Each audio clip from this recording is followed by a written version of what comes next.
Hey guys, today we're going to read a book that's the Texas Night Before Christmas. And this book was written and illustrated by James Rice. Of course, that means that he wrote the book as well as drew the pictures. And Christmas is a little bit different in Texas than it is other places, and we'll see how it is here as we read the story. Texas, Night Before Christmas.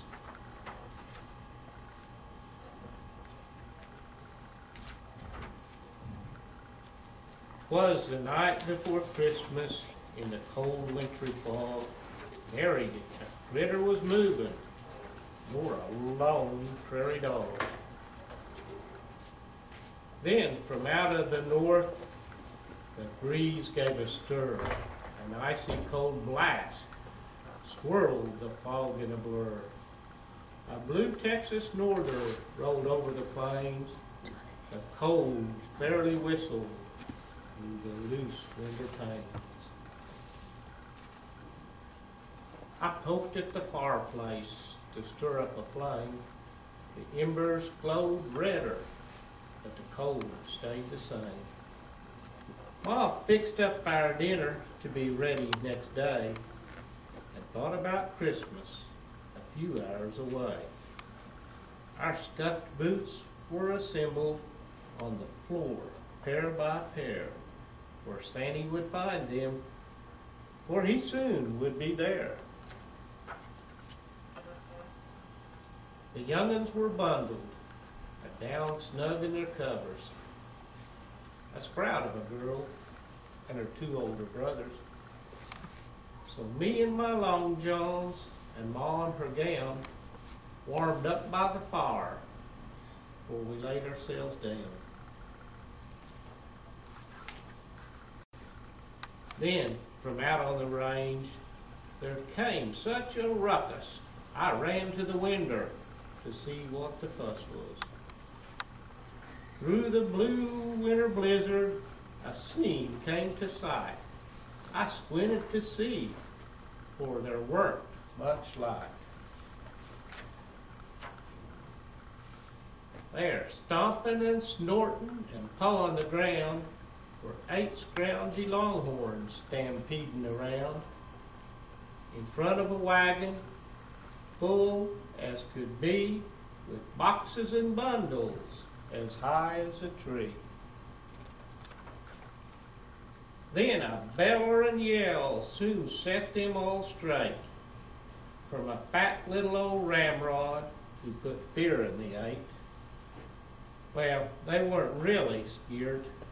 No harm would be caused, for their longhorn head honcho was old Santy Claus. He got their attention and called them by name. Hey, Leadfoot and Walleye, get up there, Culhane. Come on, Gimp and Flop-Ear and Scarface, start dragging. Get on, Sam and High Hips. Let's move this here wagon. Old Leadfoot, he bellered and lifted his head.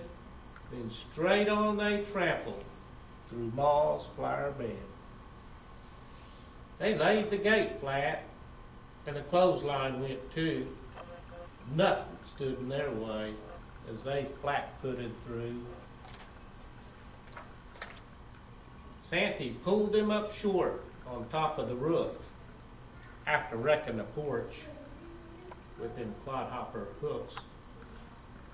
They rocked their shod Santy, the dirt shifted down, and then through the chimney Santy came with a bound.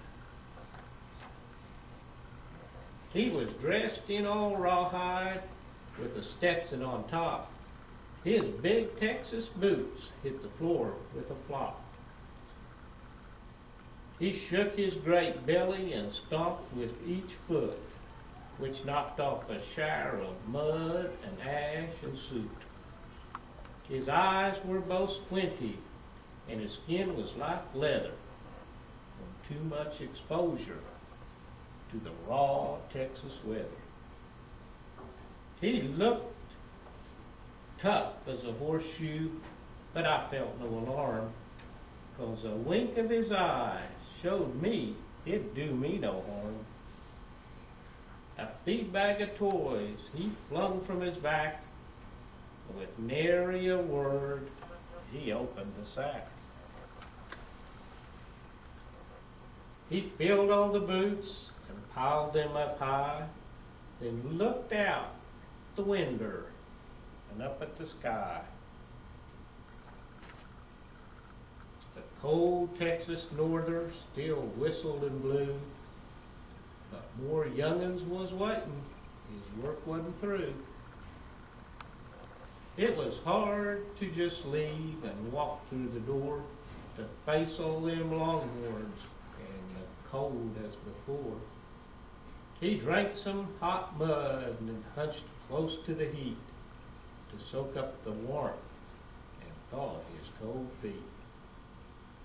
He could no longer dally or put off the chore, so he gave us a wink and pushed through the door.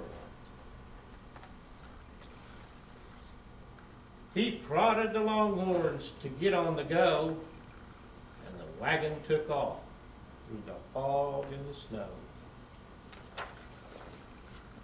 He called over the norther before he went out of sight. Merry Christmas, ye hey, and you all have a good night. All right, that's a good one, wasn't it? A little bit different than the one that we used to read, didn't it? Okay, let's, guess everybody has their books already, don't they? So